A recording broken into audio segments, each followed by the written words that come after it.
Hello friends, कैसे हैं आप सब। मैं टैरो विजन विथ यूनिवर्स से उपासना आज के रीडिंग में आपका बहुत बहुत स्वागत करती हूँ। उम्मीद करती हूँ आप सब खुश होंगे, पॉजिटिव होंगे, अपनी पॉजिटिविटी अपनी सराउंडिंग में फैला रहे होंगे। फ्रेंड्स, जैसा कि आप जानते हैं जनरल और कलेक्टिव रीडिंग होती है, तो हो सकता है इससे कुछ एनर्जी आपसे रेजोनेट करे, कुछ एनर्जी आपसे रेजोनेट ना करे। तो जितनी चीज़ें आपसे रेजोनेट होती हैं उसको खुद के लिए रख लीजिए, बाकी चीज़ों को दूसरों के लिए जाने दीजिए। आज की रीडिंग का टॉपिक है, मैं एक मूल पॉइंट उठा रही हूँ, तो समझने की कोशिश कीजिएगा, ठीक है। आपके, हमारे, या दुनिया में किसी के भी दर्द का मेन रीज़न होता है मेरा। मेरा मतलब उससे मेरा अटैचमेंट। ये चीज़ मेरा है, मेरा बच्चा है, मेरी प्रॉपर्टी है, मेरी संपत्ति है। आप अपने आप को, कल भी मैंने बताया था शायद, आप अपने आप को उन पार्ट में बांट देते हो। आप अपने आप को संपत्ति बना देते हो, अपना बेटा बना देते हो, अपनी बच्चे बना देते हो, अपनी वाइफ बना देते हो, अपना हस्बैंड बना देते हो, अपना लव्ड वन बना देते हो। आप इसमें से कुछ नहीं। आप अकेले आए थे, अकेले जाओगे। Everybody knows this thing, right. जानने के बाद भी उस रियलिटी को समझना और उसको जीना, यही आपका काम है। गीता भी यही बात बोलती है, हमारे धर्म पुराण चाहे जो भी हैं वही बात बोलते हैं।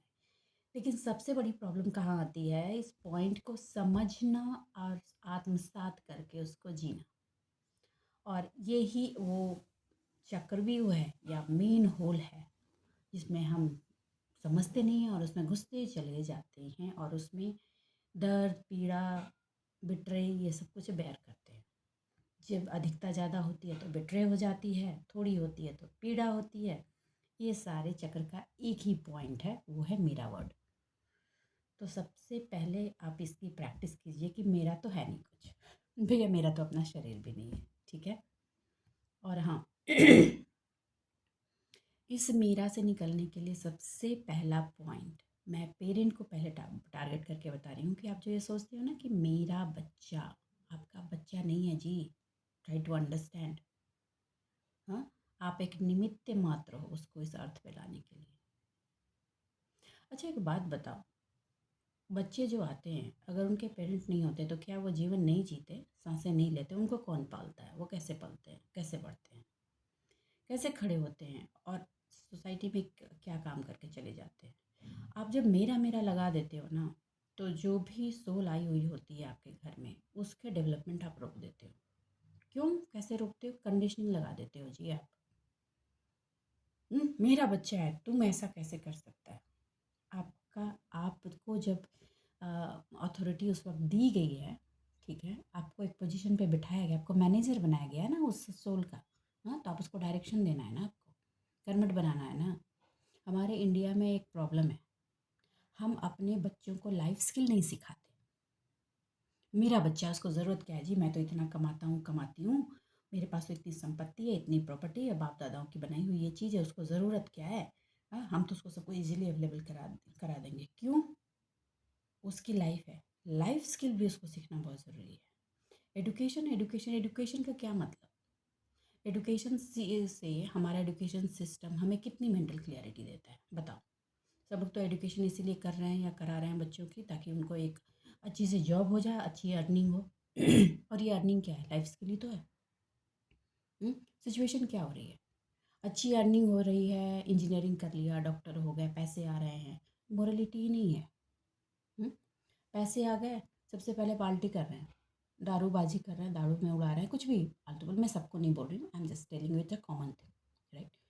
क्यों? ऐसा क्यों है? क्यों इसलिए है क्योंकि हमने लाइफ स्किल नहीं सिखाई है बच्चों को। देखिए, अगर यंगस्टर देख रहे हैं उनको भी मैं बोलूँगी कि इस पॉइंट पे ध्यान दीजिए। लाइफ स्किल नहीं सिखाया आपने, क्योंकि जब बचपन से आपको लाइफ स्किल सिखाई जाती है ना, तो वहीं से पैसे की वैल्यू समझा दी जाती है। पैसा आपकी अय्याशी या ये फालतू की चीज़ें करने का मीडियम नहीं है, वह एक रिसोर्स है, उसका इस्तेमाल कीजिए। इस्तेमाल कीजिए, उस रिसोर्स को यूज़ करके आप बहुत कुछ बना सकते हैं, ठीक है। पानी, एक पानी हज़ार काम करता है, जीवन भी है और मृत्यु भी। उसका ऐश मौज भी कर सकते हैं और उसको डिस्ट्रॉय भी कर सकते हैं। तो इट्स अप टू यू कि आपको करना क्या है। तो जब कोई रिसोर्स आपको हाथ में मिल रहा है ना, उस रिसोर्स को कैसे यूज़ करना ये सिखाना ज़रूरी है। अब ये मत बैठ जाइए कि आप पैसे की वैल्यू हम समझा रहे हैं, बच्चे समझते नहीं। बच्चे आपके कहने से नहीं समझेंगे या कोई भी नहीं समझेगा। मैंने कहा ना, एक लाइफ स्किल की तरह होता है ये।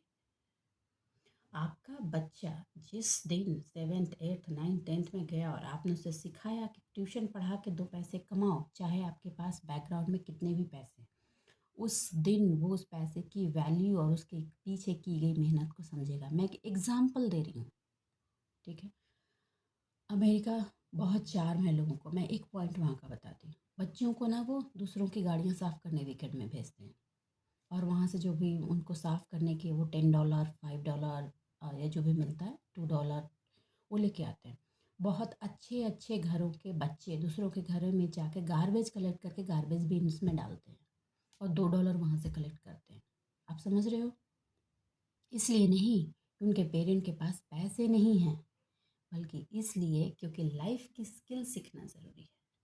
बच्चे 10th में जाते हैं, +2 में जाते हैं, बच्चे शॉपिंग कॉम्प्लेक्स में जा कर के वहाँ बिलिंग काउंटर पे काम करते हैं।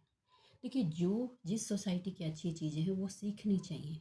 अब मैं ये नहीं कह रही हूँ कि आप अपने बच्चों को ऐसे ही कीजिए, बट आप यू हैव टू थिंक कि आपको उनको लाइफ स्किल सिखानी है। तो आप उनको लाइफ स्किल छोड़ के ना प्राउड सिखाने बैठते हैं। हम लोग सभी लोग उसमें हिस्सा हैं। सब लोग ही उससे गॉन थ्रू हैं। हमें क्या ज़रूरत है, लोग क्या कहेंगे। और मोस्टली हमारे मिडिल क्लास की ये बहुत बड़ी प्रॉब्लम है। आपको ए मेंटल क्लियरिटी होना है कि you are not the owner of your kids life, you are not the owner of those person, they are under you. चाहे वो आपकी वाइफ हो, आपके बच्चे हों, आपके पेरेंट हो, कोई भी ओनरशिप नहीं है आपकी। आपको अगर किसी चीज़ की ओनरशिप है तो सेल्फ की ओनरशिप है।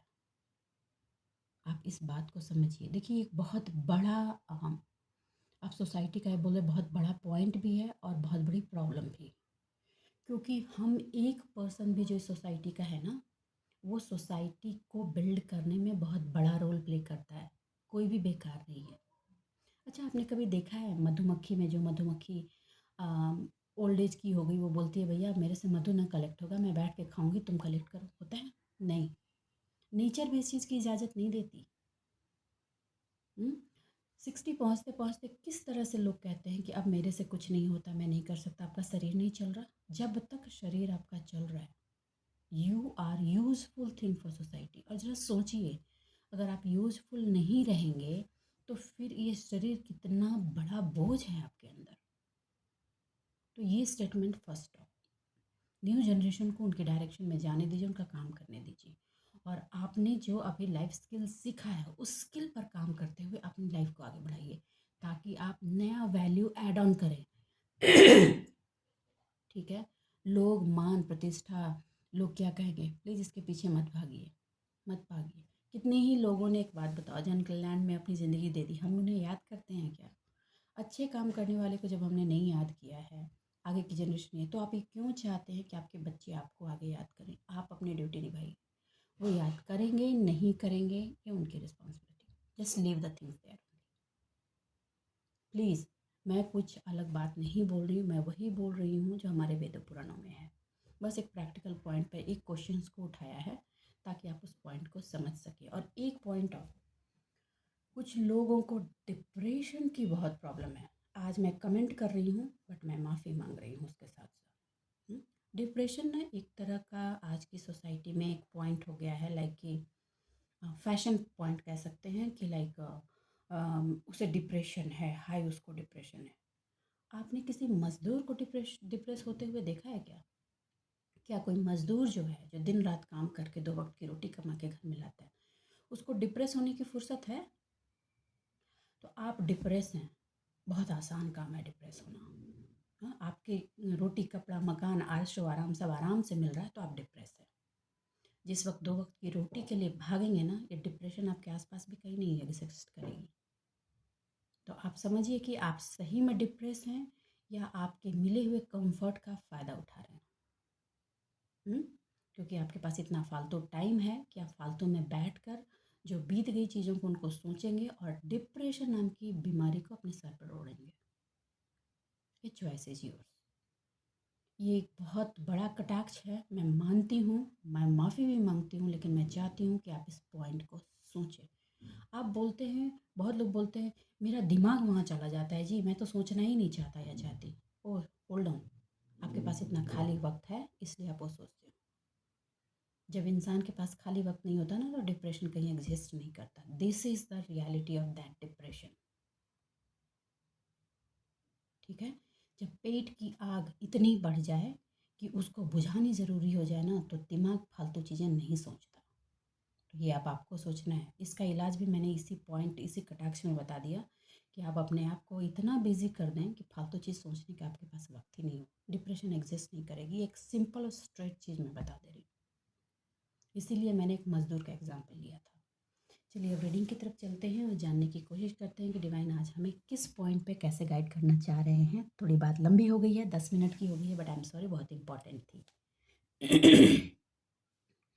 एंड वर्स है डिवाइन, प्लीज़ मेरे व्यूवर्स को गाइड करें, प्लीज़ मेरे व्यूवर्स को गाइड करें।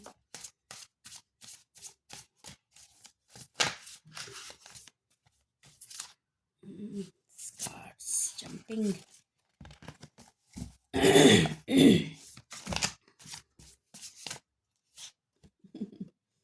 हम्म, okay. दिल टूटे, ठीक है टूट गया, अब उसको लेकर बैठे 3 लाख सोचते थोड़ी रहना। अथॉरिटी की एनर्जी मिली है, अथॉरिटी में रहो। क्वीन ऑफ सॉर्ड की एनर्जी में आए हो, ठीक है। वाणी पे कंट्रोल करने की ज़रूरत है आपको। देखिए अपने आप को अथॉरिटेटिव बना के रखेंगे तो आप इन सारी चीज़ों को, देखो चीज़ें रिन्यूअल करनी है आपको लाइफ। चीज़ों, देखिए जो भी होता है वो बेवजह नहीं होता, और इसलिए वो होता है, दो चीज़ें उसके पीछे होती हैं। या तो आपका उसके पीछे कार्मिक डेप्थ था इसलिए हुआ, जो आपने कार्मिक डेप्थ अपने क्लियर किए, या आपको लेसन सीखना था इसलिए हुआ। या तो आपने अपने कार्मिक डेप्थ को क्लियर किया है, या आपने लाइफ के लेसन्स को लिए हैं। इसके अलावा लाइफ में कभी भी कोई चीज़ नहीं होता। इट्स वेरी क्लियर, गांठ बना लीजिए इस चीज़ को। ठीक है, अगर आपको जो हुआ उससे कुछ लेसन आप नहीं ले रहे हैं, तो आप समझ लीजिए कोई कार्मिक था आपका, कुछ कर्मा थे आपके पास के कई जन्मों से चले आ रहे, उसको आपने सेटल कर दिया और फिर आप यहाँ तक पहुँचे हो। तो अब जो ये रिन्यूअल मिल रहा है ना आपकी एनर्जी को, नई एनर्जी जो मिल रही है, नई कुछ कर गुजरने की एनर्जी, कुछ बनाने की एनर्जी, कुछ खड़ा करने की एनर्जी, उसमें आपको कहा जा रहा है कि इल्यूजन अब किस बात का। देखो, किसी, आपको लग रहा है कि किसी काम में मैं कंटिन्यूअस मेहनत देते जा रहा हूँ रही हूँ, उसमें फल नहीं मिल रहा, उसका फल नहीं मिल रहा है। चेक चेक, बहुत ज़्यादा टाइम आप उसमें दे रहे हैं, आपको ऐसा लग रहा है कि बैलेंस नहीं हो रही है लाइफ। ठीक है, आपको हेल्थ प्रॉब्लम है, स्ट्रेस प्रॉब्लम हो रही है। ठीक है, कि अर्निंग नहीं बढ़ रही है, इससे क्या करें। आपको कहा जा रहा है कि देखो ब्लेसिंग्स वहीं पड़ी है, चीज़ें ब्लेसिंग्स वहीं पड़ी हैं, आप अधीर हो रहे हो। कुछ चीज़ों को कंप्लीट होने में जितना टाइम लगेगा उससे पहले आप उसका फल चाहते हो। अगर आम के पेड़ को मैच्योर होने में 5 साल का वक्त लगेगा, तो आप 2 साल 2.5 साल में उसका फल एक्सपेक्ट कर रहे हो, ये प्रॉब्लम हो रही है। तो आप अधीर मत होइए उसके पीछे।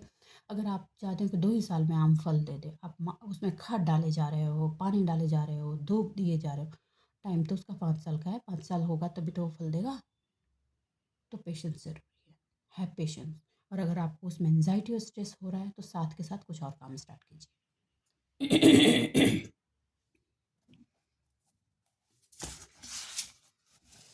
मैंने चीज़ें छोड़ दी, छोड़कर इतना हटी हूँ, मुश्किल हो गई है लाइफ, लाइफ की मुश्किलें उठानी मुश्किल हो रही हैं।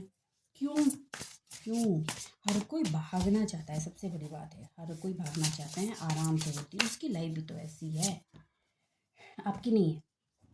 आपने इस बार एक्सपेक्ट किया है और कहा है कि आप सीखोगे, तो सीखो। ओहो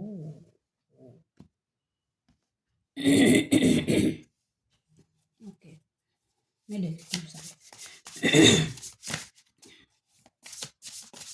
मैं सारे कार्ड्स ले लेती हूँ, फिर आगे की रीडिंग कंटिन्यू करती हूँ। ओके,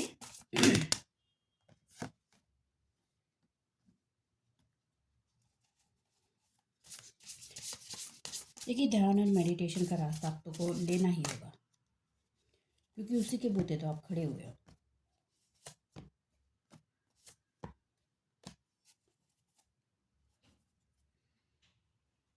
आज मैं एक बात बोल रही हूँ, ध्यान रखो। अपने आप के लिए सबसे चीज़ ये जो चीज़ें हुई हैं और ये जो आपको ये लग रहा है कि लॉस हुआ है, पीस चली गई है, पर्सनल फ्रीडम चला गया, ये हो गया वो हो गया, ये जो अवेयरनेस आपको आई है ना अपने एक्शन के टूवर्ड्स, उसको आपको कहा जा रहा है कि इसको लेकर के आप मेंटल लॉस में मत जाएं। मटेरियल लॉस भी आपको हुआ है, मैं इससे इनकार नहीं करती, इट्स ट्रू, हुआ है। मगर आपको कहा जा रहा है कि ऑनेस्ट आपको अपने साथ रहे। ये सीखना था एक्चुअली ना, आपको अपने साथ ऑनेस्ट रहने के लिए। आपका ज़मीर हमेशा बोलता था कि आप जिसकी वजह से ये पाथ पकड़ लिए हो और उस पर आप टैग लगाते थे हमेशा कि फैमिली हैप्पीनेस के लिए मैंने किया। मैं वो भी मानती हूँ, एक एक पार्ट में हैप्पीनेस भी एक पॉइंट था, मगर उसके चक्कर में आपने अपनी फिनेंशियल सिक्योरिटी लूज़ कर दी, फिनेंशियल इंडिपेंडेंस लूज़ कर दिया था। तो आपको अभी कहा जा रहा है कि अपने प्रति जो ऑनेस्टी आपने ली है उसको बरकरार रखना है, वो ऑनेस्टी आपको लूज़ नहीं करना है। और अपने आप को एम्ब्रेस आपने किया है ना, धीरे धीरे धीरे धीरे आगे बढ़ाया, आगे चढ़ाया, सीक्रेटली चढ़ाया, मतलब अंदर से कवर करके चढ़ाया, किसी को दिखाया नहीं, उसको आप पे बने रहने के लिए कहा जा रहा है। और आपको अपनी फिनेंशियल सिक्योरिटी के लिए कंटिन्यूअस काम करना है। फिनेंशियल सिक्योरिटी का ठीकरा आप अपने परिवार के ऊपर नहीं फोड़ेंगे, पहले मैं क्लियर बता दे रही हूँ। आपको अगर लाइफ स्किल की कोई प्रॉब्लम हो रही है, सीखिए, आपके पास खुद बहुत सारे लाइफ स्किल्स हैं, आप उसको इस्तेमाल कर सकते हैं अपने लिए। ओके, आप पीस चाहते हैं लाइफ में, आप, मैंने कहा ना, अपने आप को काम में झोंक दीजिए। आपके माइंड को किसी चीज़ में उलझने का वक्त ही नहीं है कि आप फिर ये मांगते चलेंगे कि मुझे पीस चाहिए। आप तो खुद ही कहेंगे भैया बड़ी चैन की नींद आ रही है, ज़िंदगी आराम से कट रही है, सारी रिस्पॉन्सिबिलिटी पूरी हो रही है, काम अच्छे से चल रहा है, एवरीथिंग इज ऑल राइट। ये कमेंट भी आएंगे लाइफ में, ये आएंगे, ठीक है। देखिए, जब आप सिक्योरिटी अपने हाथ में ले लेते हो, अपने काम की सिक्योरिटी, अपनी फिनेंस की सिक्योरिटी, अपने वर्क की सिक्योरिटी, तो मेंटल सिक्योरिटी आ जाती है। मेंटल सिक्योरिटी कब आती है? हमारे डिपेंडेंस हम इनसिक्योरिटी कब आती है? जब हमारे डिपेंडेंसी किसी और पे होती है। और जब आपके डिपेंडेंसी किसी और पे होगी और वहाँ पे अगर चेंजेस हो रहे हैं तो हम उस चेंजेस को रजिस्ट करते हैं। और जब हम रजिस्ट करते हैं तो वो हमारे अंदर एंजाइटी, स्ट्रेस और पेन को बढ़ाती है। और यही यही पूरा खेल है आपकी लाइफ का, ठीक है। आपको विक्ट्री चाहिए, आपको विक्ट्री चाहिए, लेकिन आप अपना एक्शन खुद नहीं लेंगे, अपने एक्शन के लिए खुद रिस्पॉन्सिबिलिटी नहीं लेंगे, दूसरों के एक्शन पर आपको विक्ट्री चाहिए। हाउ इज़ इट पॉसिबल, मेरे को बताओ, हाउ इज़ इट पॉसिबल? उसके बाद ये लेकर के बहुत लोग बैठ जाते हैं, मैंने उसके लिए वो किया, उसने मेरे लिए ये नहीं किया। आपने किया, ये आपका था, आपका टर्नओवर था, आपने किया, लेकिन आप ये जिम्मेदारी नहीं ले सकते हैं कि सामने वाला करेगा या नहीं करेगा। ये उसका पार्ट है, लीव। आपने औरों के लिए किया है, खुद के लिए करो। बहुत सारी हाउसवाइफ्स को इस बात का प्राउड है जी कि मैंने घर को बनाने में अपनी ज़िंदगी ख़त्म कर दी। ये आपकी चॉइस थी, कड़वी है मगर सच्ची है। जो वर्किंग वुमेन है, क्या उनके बच्चे नहीं पलते हैं ना? उनके बच्चे डायरेक्शन में नहीं जाते हैं ना? अब ये मत कहने बैठ जाइए था कि ये फैमिली ने सपोर्ट नहीं किया, ये भी क्लियर ट्रू है, फैमिली ने सपोर्ट नहीं किया, लेकिन आपने भी कहीं ना कहीं उस कंफर्ट को एक्सेप्ट कर लिया, क्योंकि आप बाहर जाकर वो स्ट्रगलिंग पॉइंट में नहीं जाना चाह रहे थे। एक डर था आपके अंदर, एक्सेप्ट कीजिए, ये ट्रुथ है, ये ट्रुथ है मैं जो बोल रही हूँ। अब उस डर से आपको आज लड़ना है या कल लड़ना है, पे ऑफ तो उसको आपको करना पड़ेगा। तो आपने कल नहीं किया तो अब आप करना है, आज आपकी रिस्पॉन्सिबिलिटीज़ भी ज़्यादा हैं, तो अगर आप आज भागेंगे तो और कल चला जाएगा, और अगर इस पूरी ज़िंदगी में भागेंगे तो अगली लाइफ में आपको ऐसे स्टैंड पे खड़ा कर दिया जाएगा कि आप ओवर बर्डन भी रहेंगे और आपको काम भी करना पड़ेगा। इट्स अप टू यू, जितना जल्दी सीख लोगे उतना ज़्यादा अच्छा। भाग कर जाओ, जा तो कहीं नहीं सकते आप। रियलिटी, आप ये मत सोचना कि चलो इस बार तो दब के चल जाता है, ज़िंदगी निकल जाएगी, ऐसा कुछ नहीं होगा, फंसोगे। विक्ट्री, क्योंकि आपको विक्ट्री अचीव ही करनी है और करनी ही है। कुछ लोग कमिटमेंट करके आप लोग आए हो, इसलिए आपकी एनर्जी को विक्ट्री की एनर्जी में डाला गया ताकि आप अपने आप को एम्ब्रेस कर सको, अपने आप को ऑनेस्टी से डील करो कि now it is your karma, your work, you have to complete.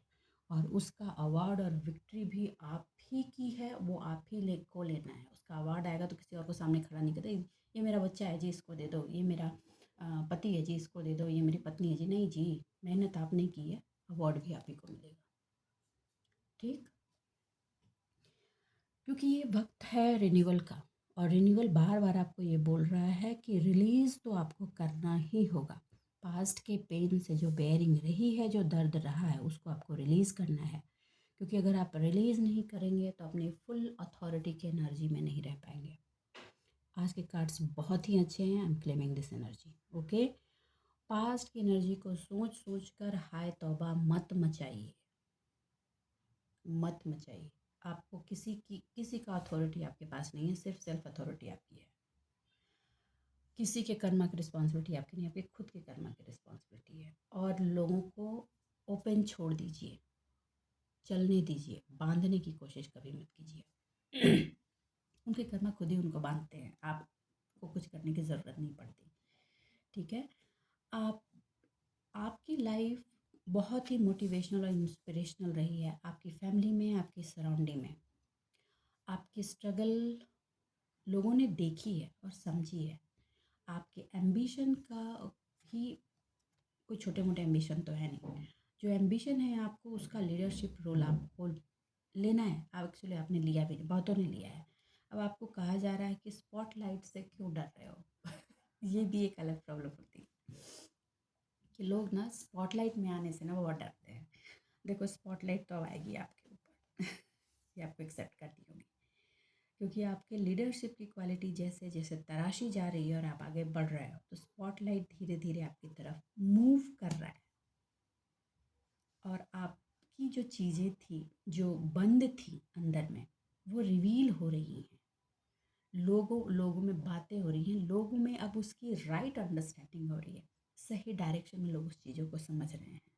तो आपको कहा जा रहा है कि अपने आई को बिग पिक्चर में रखो, अपने आप को एक बिग पोर्ट्रे में बना के रखो, छोटे से पोर्ट्रे में डाल के नहीं रखना।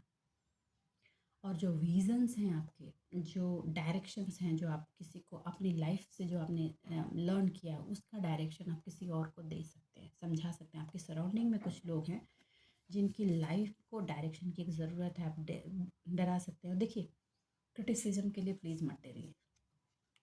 मैंने बोला ना, अब इंसान अगर खाली बैठा है और काम नहीं है उसके बाद, तो या तो डिप्रेशन में जाएगा, या क्रिटिसाइज़ करेगा, या बातें ही बनाएगा।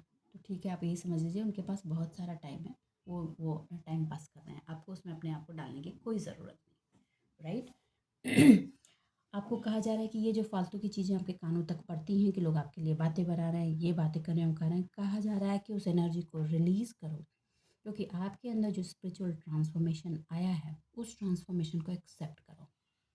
आपने जब ये एक्सेप्ट किया कि जो आज मैं बेयर कर रहा हूँ या जो केयर करके निकला हूँ, that is my earning of life, चाहे जैसे भी हो, पास्ट में मैंने किया हो, प्रेजेंट में किया हो, कभी भी किया हो, वो मेरी ही कहीं ना कहीं लाइफ से किसी चीज़ से रिलेटेड थी, और मुझे उसको पे ऑफ करना था या उससे एक लेसन लेना था, इसलिए ये चीज़ हुआ। जैसे ही इसकी 100% अंडरस्टैंडिंग आपके अंदर हुई, स्पिरिचुअल ट्रांसफॉर्मेशन वहीं से स्टार्ट हो जाता है। बिना, और जब स्पिरिचुअल ट्रांसफॉर्मेशन एक जगह आकर के स्टैग्नेंट नहीं होता, ये कंटिन्यूअस इंक्रीज करता है। इसका ना आदि है ना अंत, ये कंटिन्यूअस चलता है। और किसकी लाइफ में ये चीज़ कहाँ से शुरू होगी, ये कोई प्रोडिक्ट नहीं कर सकता, कोई नहीं कर सकता प्रोडिक्ट। क्लियरली बता रही हूँ। ओके, अपने आप को होल्ड बैक आप सिर्फ एक पॉइंट पर लेकर करे बैठे हुए हैं, वो है कि चीज़ों को मेंटल पार्ट से आप रिलीज़ नहीं कर रहे हैं, कुछ चीज़ों को होल्ड किया हुआ है। अब ये कमेंट आना कि सामने वाले ने किया है तो उसका कर्मा तो हम देखेंगे, हम उसका देखना क्यों, बेकार अपना टाइम वेस्ट कर रहे हो। आपको अपने आप दिख जाएगा, अपने आप दिख जाएगा, आप आगे बढ़िए। ये रिन्यूअल है, लाइफ का मैंने पहले भी कहा है कि न्यू फेज़ ऑफ लाइफ शुरू हो रही है, तो पास्ट के कर्मा को पुल करके मत लाइए। सेटलिंग हो गई, जाने दो। स्ट्रेट फॉरवर्ड कहा जा रहा है कि it's time to take the new direction. आपकी फैमिली लाइफ भी है ना, जिसको आपने अभी चलाने की कोशिश की है और सिचुएशन बिगड़ने के बाद भी अगर आप साथ में हो, उसमें भी नई डायरेक्शन की एनर्जी है।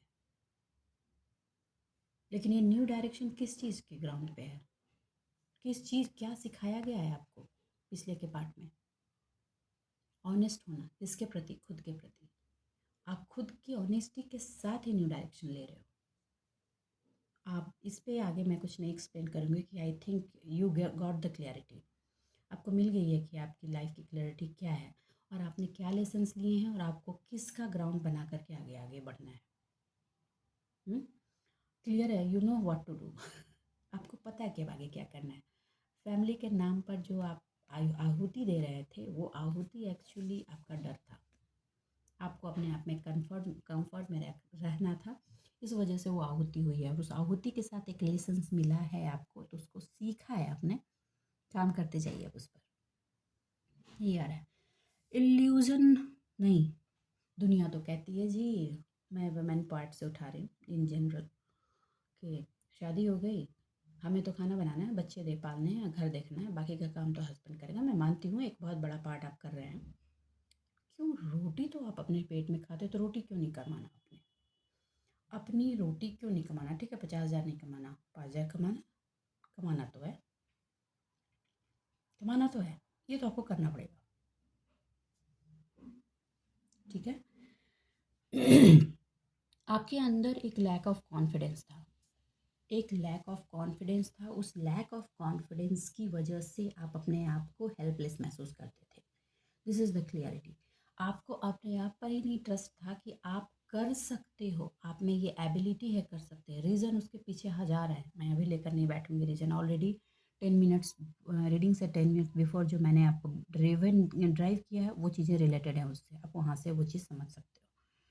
तो सबसे पहली बात, अपने आप को आपने हेल्पलेस महसूस करना बंद किया है। आप ये रियलाइज़ करना शुरू किया है कि यू आर नॉट हेल्पलेस, और जो चीज़ें हुई और जहाँ आप खड़े थे उसकी खुद की रिस्पॉन्सिबिलिटी लेनी शुरू की है। ये वो बिगिनिंग होती है स्पिरिचुअल ट्रांसफॉर्मेशन की। और आपने जब वो शुरू किया तो ये जर्नी आपकी शुरू हो गई है। आपको उसी ग्राउंड पे बने हुए यू हैव टू थिंक कि अब लाइफ को क्या डायरेक्शन देना है। इट्स अब आपके हाथ में है, कैसे रिन्यू करना है लाइफ को, ये अब आपके हाथ में है। आज की एनर्जी बहुत ही बिग ग्राउंड पर निकल कर आई है। आई होप सो अब मैं आप समझा पा रही हूँ और आप समझ पाएंगे। ठीक है। ये जो आपको मिला है ना, ये जो सेल्फ की अंडरस्टैंडिंग मिली है आपको, योर सेल्फ, आप अपने आप की ऑनेस्टी की मिली है, ये एक लाइफ में अमेजिंग अपॉर्चुनिटी का डोर ओपन करता है। किसी की भी लाइफ में, जिसकी भी लाइफ में इसकी एंट्री होती है। ओके। आपके अंदर जो सेल्फ कॉन्फिडेंस की कमी थी, हेल्पलेसनेस महसूस करते थे, उसमें जो करेज आपको मिला है, वो आपको ऑप्टिमिस्टिक बना देगा बहुत सारे पार्ट पे। और ये ऑप्टिमिस्टिक होना आपके एक्शन को इतना पोटेंशियल वे में प्रेजेंट करने वाला है सबके सामने और आपको खुद के सामने, कि आप ईंट दर ईंट जोड़कर अपना आशियाना खुद तैयार करोगे। ये हर, देखो, घर की बात नहीं है, ये पार्ट मैंने कोट किया है, तो ये आपके लाइफ के ओवरऑल पूरे डायरेक्शन में है। ऐसे आप करने वाले हो जैसे आप लाइफ के अपने आर्किटेक्ट हो। You could understand. और दिस इज़ द रियलिटी, हम अपने लाइफ के आर्किटेक्ट खुद होते हैं। ठीक है। डिवाइन तो सिर्फ हमें सपोर्ट करती है, वो भी तब जब हम सपोर्ट के लिए खड़े होते हैं। जब हम गिर रहे होते हैं तो भी हमें मुश्किलों से निकालती है, अगर हमारे कर्मा सही हैं। लेकिन रफ्तार कैसी होगी ज़िंदगी की, हम आगे कैसे बढ़ेंगे, ये तो हमारा सेल्फ विल ही होता है, और आपको ये लेना होगा। और आप ये समझ चुके हो, बहुत कुछ आप समझ चुके हो। जिन चीज़ों में आपको कॉन्फिडेंस नहीं था, कॉन्फिडेंस भी वापस आया है। तो आपको कहा जा रहा है कि मूव अहेड। आपके पास जो आइडियाज़ हैं ना, उसको रिफाइन कर लीजिए, ब्रश कर लीजिए अपनी स्किल को। और जो भी ब्रश, आपका जो फेथ, सेल्फ कॉन्फिडेंस आपका बढ़ा है, जो बढ़ रहा है, बीच बीच में कभी कभी हिचकोले मारता है, उसको आप रिकलेक्ट कीजिए। और आपको कहा जा रहा है कि ऑब्स्टिकल से घबराने की चीज़, मुश्किलें नहीं आएंगी तो आपको पता कैसे चलेगा कि आप कौन से प्रीसियस डायमंड हो आप। डायमंड को भी चमकने से पहले तराशा जाता है, कई पार्ट से काटा जाता है। अगर वो रोने लगे कि भैया मेरे को इतने क्यों कई डायमेंशन से आप काट रहे हो, तो उसकी चमक कैसे फैलेगी? Try to understand. ओके, कैसे पता चलेगा लोगों को कि इस डायमंड का की प्राइस क्या है? उसके कट्स, उसकी चमक ही तो बताते हैं उसको, राइट? अभी भी कुछ लोग हैं जो क्लियर कम्युनिकेशन पे नहीं है। कहीं पे आपको क्लियरली बात करने की ज़रूरत है। वहाँ कहा जा रहा है कि कम्युनिकेट क्लियरली, क्योंकि जब आप क्लियर कम्युनिकेट करेंगे तो आपको वहाँ पे जो आपको ऐसा लग रहा है कि मुझे वहाँ जगह नहीं मिल रही है, आप अपना कम्युनिकेशन करके हट जाइए। आप जब क्लियर कम्युनिकेशन करने लगेंगे ना, तो अपने आप वो कम्युनिकेशन आपको रास्ता देता चला जाएगा। और फिर भी अगर इल्यूजन और कन्फ्यूजन की सिचुएशन है, sit inside, think about yourself. एक एक चीज़ को चैनलाइज कीजिए। अगर मेडिटेशन में दिक्कत हो रही है, note down in your paper और चेक कीजिए कि कौन सा स्टेप कब कहाँ कैसे एग्जीक्यूट करना है। अपने आप को अलाउ कीजिए, किसी भी डिसीज़न को लेने से पहले अपने आप को अलाउ कीजिए चीज़ों को प्रॉपरली चैनलाइज करने के लिए, और मेंटली ओवर एक्सर्ट नहीं होना है। मेंटल एग्जॉशन को छोड़ना है। लग रहा है तो सो जाइए, अपने आप को टाइम दीजिए थोड़ा। और हाँ, कुछ लोग काम में कुछ ज़्यादा ही अपने आप को टाइम दे रहे हैं, उनके लिए मैसेज ये है कि एग्जीक्यूट योर वर्क। ठीक है, आपके जो मेहनत का फल है, बहुत लोगों ने मेहनत की है, उनको उनके हार्डवर्क का रिटर्न मिल रहा है। तो कहा जा रहा है कि एंजॉय कीजिए ये जो टाइम है।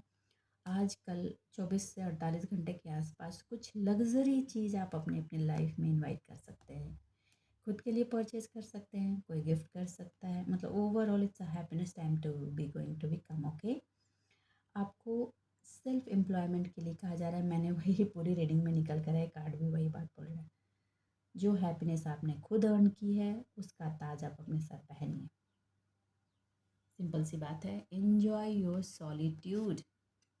ठीक है भाई। हाँ, मैंने अपने लिए ये अर्निंग की है, यस, मैंने ये बनाया है। ओके, प्राउड में नहीं जाना, ओवर प्राउड में नहीं जाना, वो घमंड में कन्वर्ट हो जाएगा। लेकिन अपनी स्ट्रेंथ और सेल्फ कॉन्फिडेंस में रहना है। आपको जजमेंटल नहीं होना है किसी पार्ट पे। Don't be judgemental. किसी को अपने लाइफ के एक्सपीरियंस से आप जज मत कीजिए। ठीक, किसी की लाइफ में कुछ चल रहा है, ये उसके लाइफ के सर्कमस्टांसेज हैं, हो सकता है कुछ उसके हिसाब से सही हो, लेकिन आप अपने अकॉर्डिंग चीज़ों को देख रहे हैं, वो अपने अकॉर्डिंग चीज़ों को चला रहे हैं। वहाँ कहा जा रहा है कि आप जजमेंटल नहीं हो, क्योंकि आपको एक ऑनरेबल पॉइंट पे बिठाया जा रहा है। आप अपनी लाइफ में एक पार्ट को ऑनर करने वाले हैं, और आपको लॉन्ग वे में कुछ लोगों के लिए सर्व करना है। तो वहाँ अगर आप जजमेंटल हो जाएंगे तो प्रॉब्लम क्रिएशन शुरू हो जाएगी। कॉन्फ्लिक्ट शुरू होगा। जजमेंटल होंगे तो कॉन्फ्लिक्ट होगा और एक्सपेक्टेशंस होंगे, और फिर एक्सपेक्टेशंस होंगे तो आपको पता है कि ये तो फिर चेन है, शुरू हो जाता है। आपको अपने करियर पे फोकस रहना है। और जो लोग डिवोर्स्ड हैं और अनमैरिड हैं, इंडिविजुअल हैं, उनको ये कहा जा रहा है कि आप दिन रात पार्टनर पार्टनर सोचकर दिमाग का दही मत बनाओ यार। Focus on your work. जिसको आना होगा वो आ जाएगा, जिसको जाना है वो जाएगा। ठीक है, आप कुछ लोग फोर्सफुली चीज़ों को रोकने की कोशिश कर सकते हैं और एनर्जी प्रोजेक्शन कर सकते हैं। मैंने पहले भी कहा है, एनर्जीज काम करती हैं, रिजल्ट भी देती हैं। मोमेंट्री आपको इमीडिएट चाहिए, देती हैं नेगेटिव एनर्जी रिजल्ट, लेकिन जब वो उनका सूद पे ऑफ होने लगता है तो बहुत बुरी हालत होती है। तो आप ये खुद सोच लीजिए कि आपको क्या करना है। ठीक है, डिफ़िकल्ट सिचुएशन है वो भी निकल जाएगा। जैसे आपका कंफर्ट जोन नहीं रहा वो निकल गया, तो ये भी निकल जाएगा। ठीक है, तो बस आज के लिए इतना ही दोस्तों। उम्मीद करती हूँ मेरी रीडिंग्स आपको गाइडेंस मिली होगी। अगर मेरी रीडिंग्स आपको गाइडेंस मिल रही है तो प्लीज़ वीडियो को लाइक कीजिए, चैनल को सब्सक्राइब कीजिए और चीज़ों को समझने की कोशिश कीजिए। ठीक है, हर फसाद की जड़ ये होती है कि हम हर पे मेरा टैग लगाते हैं। तो मेरा कौन है ये आपको पता है। आप क्या बदल सकते हैं? सिर्फ खुद को, किसी और को नहीं। तो चेंजेस खुद में करने की कोशिश कीजिए। ठीक है, दुनिया को बदलने की कोशिश मत कीजिए। अपने जीवन में खुश रहिए, आबाद रहिए। मिलते हैं अगले रीडिंग में, तब तक के लिए बाय बाय। रीडिंग पसंद आ रही है कमेंट ज़रूर कीजिए।